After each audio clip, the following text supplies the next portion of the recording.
In a blatant move to suppress the right and ability of Americans to vote in our democracy, many conservative Washington insiders, such as Supreme Court Justice Clarence Thomas's wife Ginny Thomas, together with conservative political organizations and right-wing extremist activist foot soldiers, have formed the organization Groundswell, as reported by David Korn of Mother Jones. This Groundswell organization has launched a campaign they have dubbed Hydra, a massive effort to suppress and subvert the democratic voting process, all the while incredulously implying it is progressive groups that are destroying our elections.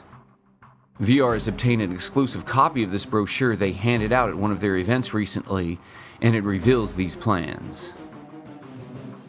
This Hydra campaign includes things such as promoting and pushing for legislation making it harder for Americans to vote, for example, requiring state-issued photo IDs and banning optional forms of identification such as a college ID. They also want to make it harder for people to vote by pushing for legislation banning same-day voter registration and even banning early voting.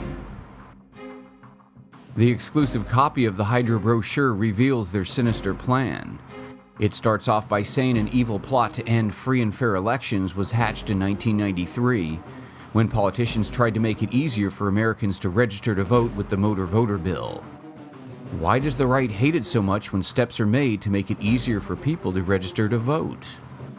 Then it goes on to say there are more than 80 national groups pushing our electoral system to collapse, labeling them as anti-integrity, and use an anarchist fist logo.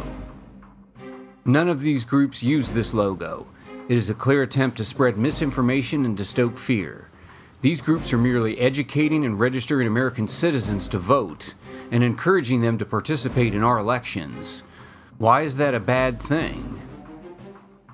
Then it goes on to say progressive interest groups are focused and points out how they are challenging these voter suppression laws and are winning 90% of the time. They imply it is a bad thing that they won these cases and are making it easier for Americans to vote. Lastly, it says they will not stop, stealing the mottos of Anonymous and trying to paint the various progressive and neutral groups as members of Anonymous, again trying to stoke fear of supposed anarchist mobs. Groundswell plans on sending thousands of their goon foot soldiers to hassle and intimidate Americans trying to vote at the polls this November and beyond, trying to get votes not counted and diluting our democratic elections. This Hydra will have many tentacles reaching deep and will try to subvert our democratic election process. We can't let them. We must watch them, expose them, and fight back. We should be making it easier for people to vote, not harder. Contact your elected officials and tell them you do not support voter suppression laws and support these progressive groups' efforts that are making it easier for people to vote. Check back often to VR for more information and calls to action on this issue.